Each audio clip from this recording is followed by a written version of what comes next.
আপনার জন্য এবারের প্রশ্ন, আল্লাহু আকবার। কোন অবস্থায় বান্দা আল্লাহর সবচেয়ে নিকটবর্তী হয়? এ, রুকুতে থাকা অবস্থায়, বি, সাজদাতে থাকা অবস্থায়, সি, সিয়ামরত অবস্থায়, ডি, সফরে থাকা অবস্থায়।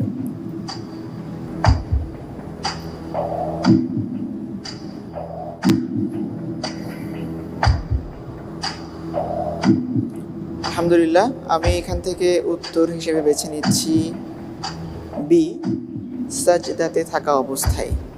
সাজদাতে থাকা অবস্থায় লক জি। করে দিব। লক করে দেব। ফ্রিজ করে দেওয়া হোক। বি, সাজদাতে থাকা অবস্থায় বান্দা আল্লাহর সবচেয়ে নিকটবর্তী হয়। আপনি যে উত্তরটি দিয়েছেন, আপনার উত্তরটি সঠিক উত্তর। আলহামদুলিল্লাহ।